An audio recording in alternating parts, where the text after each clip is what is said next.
Middle east में जारी संघर्ष के बीच हमास ने गाजा स्ट्रिप के भीतर अपनी पकड़ फिर मजबूत कर ली है और ताजा रिपोर्टों के मुताबिक जिन इलाकों में उसकी मौजूदगी थी वहां लगभग 90% हिस्से पर उसका प्रभाव दोबारा स्थापित हो चुका है। अक्टूबर में अमेरिका की पहल पर लागू हुए युद्ध विराम के बाद उम्मीद थी कि प्रशासनिक ढांचा कमजोर पड़ेगा, लेकिन जमीन पर उल्टा परिदृश्य देखने को मिल रहा है।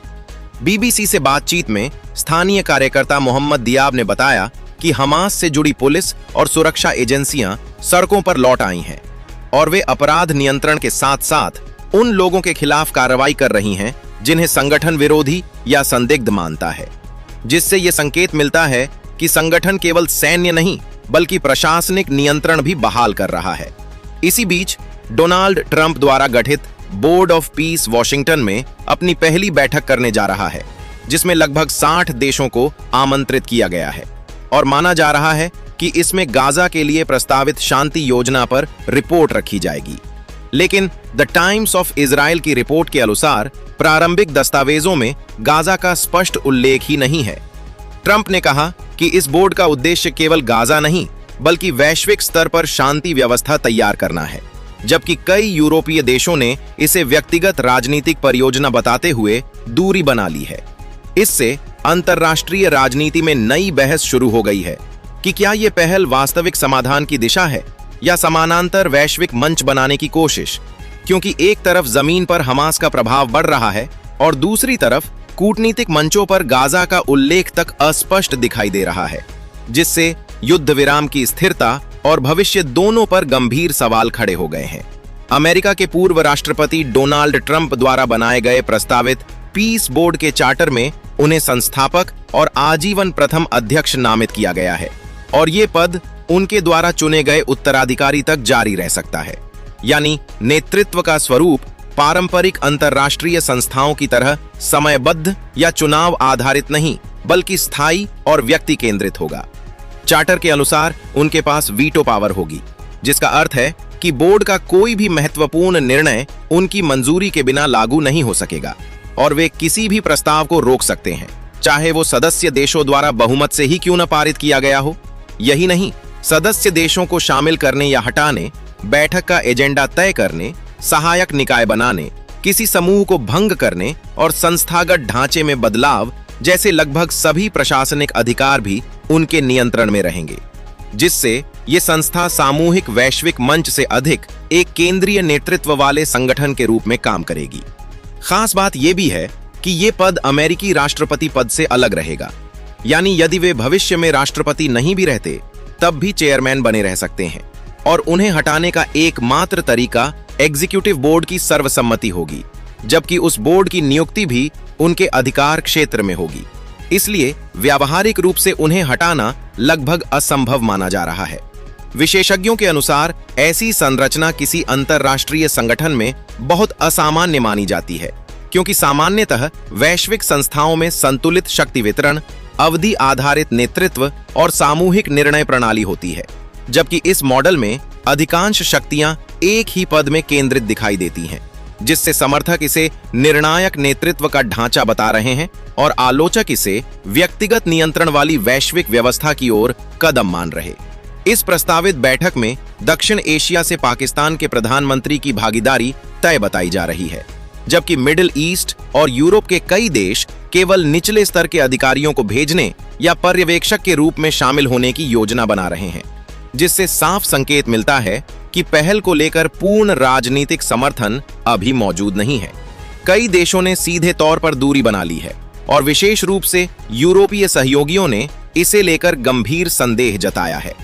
बेंजामिन नेतन्याहू ने भी स्वयं आने से इनकार कर दिया है और उनकी जगह विदेश मंत्री प्रतिनिधित्व करेंगे, जो इस मंच के प्रति सतर्क रुख को दर्शाता है। विंस्टन पीटर्स ने स्पष्ट कहा कि किसी भी अंतर्राष्ट्रीय पहल को यूनाइटेड नेशंस चार्टर के अनुरूप होना चाहिए और न्यूजीलैंड इसमें शामिल नहीं होगा, क्योंकि वो इसमें प्रभावी योगदान नहीं दे पाएगा। अधिकांश यूरोपीय देशों को आशंका है कि ये मंच पारंपरिक वैश्विक व्यवस्था को कमजोर कर सकता है या इसे व्यक्तिगत नेतृत्व आधारित ढांचे में बदल सकता है, और कई G7 देशों ने भी दूरी बनाए रखी है। प्रारंभिक उद्देश्य 2025 में हुए युद्ध विराम को लागू कर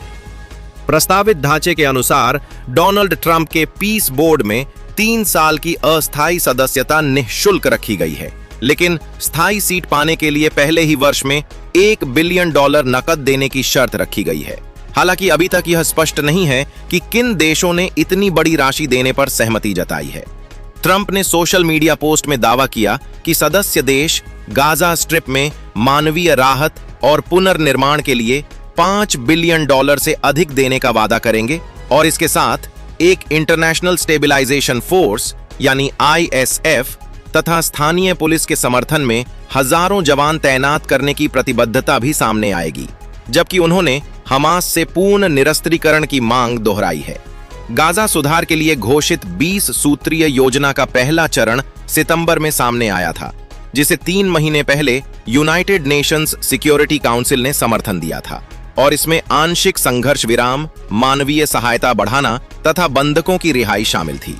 दूसरे चरण में ISF की तैनाती और प्रशासनिक ढांचा तैयार करना प्रस्तावित है, लेकिन इस दिशा में लगातार देरी हो रही है। पिछले महीने अमेरिकी अधिकारियों ने शीघ्र घोषणा की बात कही थी, जो अब तक पूरी नहीं हो सकी। संयुक्त राष्ट्र प्रस्ताव के अनुसार ये बल 2027 तक गाजा की सीमाओं की सुरक्षा, हथियारों को नष्ट करने, गैर राज्य सशस्त्र समूहों के ढांचे को खत्म करने और नागरिकों की रक्षा की जिम्मेदारी निभाएगा, जिससे यह पहल केवल कूटनीतिक प्रक्रिया न रहकर एक दीर्घकालिक सुरक्षा और प्रशासनिक व्यवस्था स्थापित करने का प्रयास बनती दिखाई दे रही है। ताजा घटनाक्रम में अब तक केवल इंडोनेशिया ने करीब 2000 सैनिक भेजने की सार्वजनिक घोषणा की है। हालांकि ये बल अप्रैल से पहले तैनात नहीं होंगे और उन इलाकों में नहीं जाएंगे जो अभी इजरायल की सेना के नियंत्रण में हैं, जिससे प्रस्तावित सुरक्षा व्यवस्था की सीमाएं पहले ही स्पष्ट हो गई हैं। दूसरी ओर हमास ने साफ कहा है कि जब तक इजरायली सेना पूरी तरह पीछे नहीं हटती, वह हथियार नहीं छोड़ेगा और संगठन के नेता ओसामा हमदान ने अल जजीरा को दिए इंटरव्यू में बताया कि निरस्त्रीकरण पर अभी कोई औपचारिक फैसला नहीं हुआ है। जवाब में इजरायल ने भी सख्त रुख अपनाते हुए 60 दिन की समय सीमा तय की है कि पहले हमास हथियार डाले तभी सेना हटेगी, यानी दोनों पक्ष एक दूसरे की शर्त पर अड़े हुए हैं और यही गतिरोध शांति प्रक्रिया की सबसे बड़ी बाधा बनता जा रहा है। इसी बीच जैरेड कुशनर ने दावोस में गाजा के दक्षिण में 6 नए शहर बसाने और समुद्री पर्यटन परियोजना का प्रस्ताव रखा, लेकिन फंडिंग और समय सीमा तय न होने से इसे फिलहाल कागजी योजना माना जा रहा है। उधर बेंजामिन नेतन्याहू का कार्यालय ट्रंप के पीस बोर्ड पर नाराजगी जता चुका है और विदेश मंत्री अमेरिकी नेतृत्व से इस मुद्दे को उठाएंगे। हालांकि आपत्ति का सटीक कारण सार्वजनिक नहीं किया गया है। कुल मिलाकर हालात 3 बड़े वायरल सवाल खड़े कर रहे हैं। क्या बिना भरोसे के शांति संभव है? क्या अंतर्राष्ट्रीय बल जमीन पर काम कर पाएगा? और क्या राजनीतिक योजनाएं वास्तविक संघर्ष को रोक सकती हैं? क्योंकि फिलहाल हर पक्ष शांति की बात भी कर रहा है और अपनी शर्त भी नहीं छोड़ रहा। मामले ने नया मोड़ तब लिया जब मीडिया रिपोर्टों में बताया गया कि विवाद की एक बड़ी वजह हाकन फिदान को प्रस्तावित ढांचे में शामिल करना है, क्योंकि तुर्की को हमास के प्रति नरम रुख वाला देश माना जाता है और उसके इजरायल के साथ रिश्ते पहले से ही तनावपूर्ण हैं। तुर्की के राष्ट्रपति रेसेप तय्यिप एर्दोगान ने गाजा कार्रवाई की खुलकर आलोचना की है और इजरायल का कहना है कि ऐसे देशों को गाजा प्रशासन में शामिल करना सुरक्षा जोखिम बन सकता है। इजरायल के राष्ट्रीय सुरक्षा मंत्री इतामर बेन ग्वीर ने भी सख्त बयान देते हुए कहा कि गाजा को किसी कार्यकारी बोर्ड की नहीं बल्कि हमास के पूर्ण अंत की जरूरत है, जो दर्शाता है कि राजनीतिक समाधान की बजाय सैन्य समाधान की सोच अभी भी मजबूत है। इसी बीच इजरायल डिफेंस फोर्सेस के प्रवक्ता नदव शोशानी ने आरोप लगाया कि हमास युद्ध विराम को पुनर्गठन के समय की तरह इस्तेमाल कर रहा है और जब तक उसका निरस्त्रीकरण नहीं होता, युद्ध खत्म नहीं माना जा सकता। IDF का दावा है कि संघर्ष विराम के बाद भी हमले जारी हैं और 4 इजरायली सैनिक मारे जा चुके हैं, जबकि गाजा के स्वास्थ्य अधिकारियों का कहना है कि उसी अवधि में सैकड़ों फिलिस्तीनी मारे गए, जिससे दोनों पक्षों के दावे एक दूसरे के बिल्कुल उलट खड़े दिखाई देते हैं और यही सूचना युद्ध भी इस संघर्ष का बड़ा हिस्सा बन चुका है। हाल ही में जारी एक वीडियो में मलबे के बीच भागते लोगों को इजरायल ने हथियारबंद लड़ाके बताया, लेकिन स्थानीय लोगों ने इसे नागरिकों की भागदौड़ कहा और यह